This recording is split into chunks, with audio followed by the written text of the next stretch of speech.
internal or external, anger is a powerful emotion. In some respects, it's a superpower. Too often, this power is squandered into things that hurt us. The point is to feel something.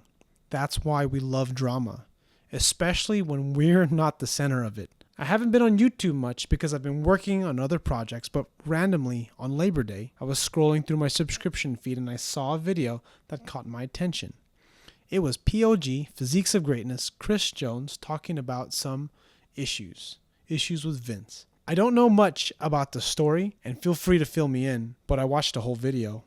And what made me watch the whole video? It's something I think about when I make videos on YouTube. So how do I captivate my audience? How do I create better audience retention? Well, because Chris Jones made me feel something. He was angry. He was frustrated. It had less to do about what he said and everything to do with how he said it. If you've ever been in a similar situation, it's very easy to relate because I did business with a friend of mine, a best friend, and we ran into all sorts of problems. It's a story that I will share with you in another time, but we almost ended our friendship.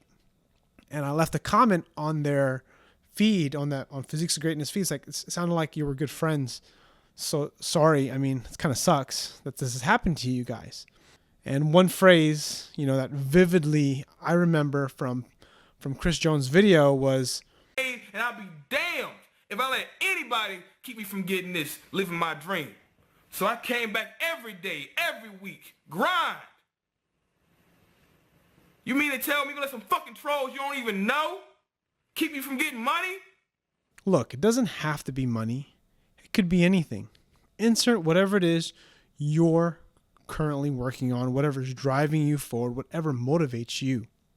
The emotion of anger, love, hate, passion are what makes us human. You can't solely rely on logic. You can't think too logically. We all get emotional, and this emotion creates connection. You can't connect without putting yourself out there. You can't connect without risk. Fear is the reason why so many people are lazy, why so many people don't do shit with their lives, why they're afraid of failing, afraid of looking stupid, and afraid to succeed. Now, being afraid to succeed, this is real. Success is real.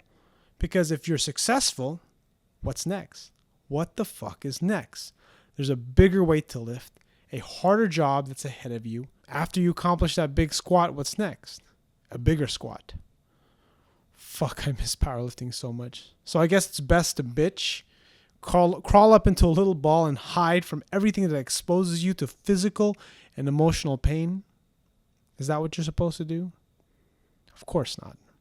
Pain, hard work, ridiculous efforts of seemingly impossible tasks forces us to grow and become stronger, to become better, to be more resilient, to weather the storm of life. It's within frustration that we become unstoppable. It's how I've become unstoppable. It's like when you get so frustrated, you either go, I can't do it, or you go, I'm going to fucking figure this out. It reminds me of a song. It's called, it's 9 Inch Nails. The name of the song is Piggy, and one of the lines is, nothing can stop me now because I don't care anymore. Ironically, in this specific context, it means because I care so much. I care so much to succeed. I care so much to craft the life I want, and no one will stop me. That's what I felt within that 15-minute video, that POG video. He said, nothing is going to stop me from living my dream. It takes that kind of wit, that kind of fortitude. It takes courage to, against all odds, get under a seemingly impossible weight, to squat and get the fuck up. You don't reap the rewards of life without the risk. I'm not even talking about money or lifting more weight. I'm talking about having a full life, approaching that relationship more seriously, getting married, having kids, taking a promotion, starting a business, starting a YouTube channel, starting a podcast, creating a product, creating something. The chance that it will fail, that it will blow up in your face, that you will look stupid. You ignore the naysayers. You speed past them until you drop them. The people that drag you down, the people that act as heavy weights, like a sled that's attached to you. You ignore your own negative thoughts. You shut them out. You look fear in the face and you do it anyway. The fear is real. Fear is always going to be there. It's not going away. You have to learn to dance with it. And it's in this dance of approaching the heavy weight of life to put more on the bar, figuratively or literally, that when the bar crushes us, we know that we're going to get a chance to try again. Maybe not in the same exact way, but in another way that makes life worth living.